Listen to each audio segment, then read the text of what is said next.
अस्सलाम वालेकुम friends, cooking with फ़रा Khurram के साथ आपकी खिदमत में हाज़िर हूँ। आज मैं कुर्बानी के गोश्त की बहुत ही मज़ेदार सी रेसिपी आप लोगों के लिए लेकर आई हूँ।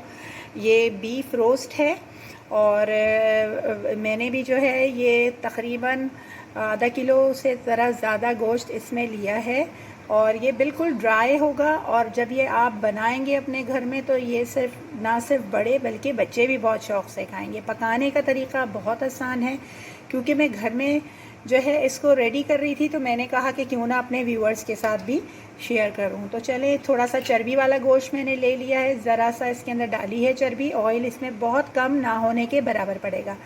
तो मैंने गोश्त को धो के देगची में डाल लिया है। थोड़ा सा अदरक लहसुन में हल्का सा फ्राई कर लिया है। उसके बाद मैंने इसके अंदर नमक शामिल कर लिया है। ज़रा सा भूनने के बाद इसको मैंने पानी डाल दिया है। 1 गिलास जो है वो मैंने इसके अंदर पानी डाल दिया है। और कुकर में मैं ये बना रही हूँ, कुकर में ज़रा जल्दी पक जाता है, लेकिन अगर आप इसको हल्की आंच पे पकाएंगे तो इसका जायका और भी शानदार होगा।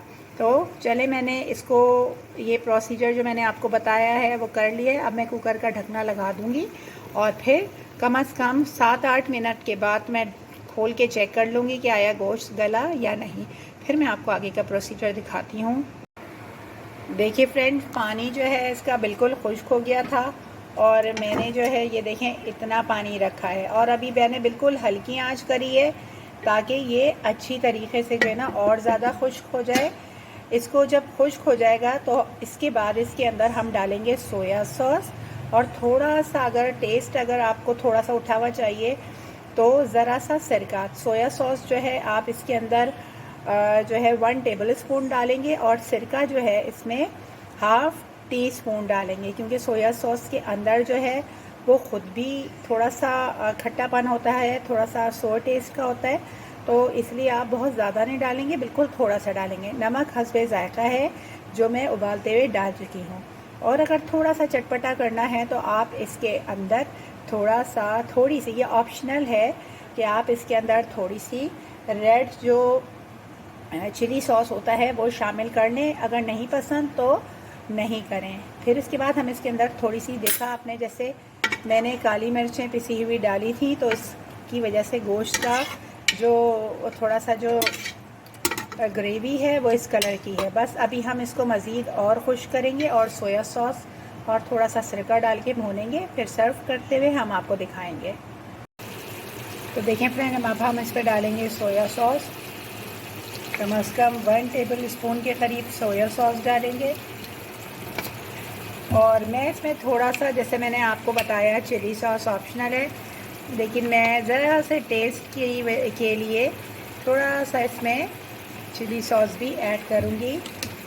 सिरका आप अगर चाहें तो 1 चाय का चम्मच नहीं बल्कि आधा चाय का चम्मच इसके अंदर डालें। अब ये देखें मैंने ये थोड़ा सा मिला लिया है और मिला के बस अब मैं इसको 2 मिनट के बाद ज़रा सा आंच देने के बाद बंद कर दूँगी। मुझे ये बिल्कुल ड्राई नहीं करना है।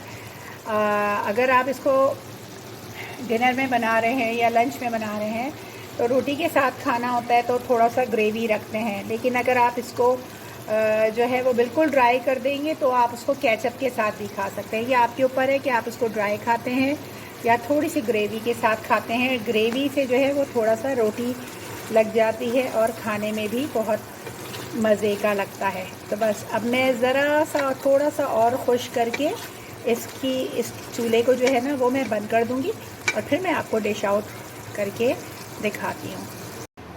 तो लीजिए फ्रेंड, रेडी हो गया है हमारा बीफ रोस्ट और हमने इसमें सोया सॉस और थोड़ा सा टेस्ट के लिए चिली सॉस भी शामिल कर दिया। सिरका आप अपनी मर्ज़ी के मुताबिक डाल सकते हैं या नहीं डालें, वो आपकी मर्ज़ी है।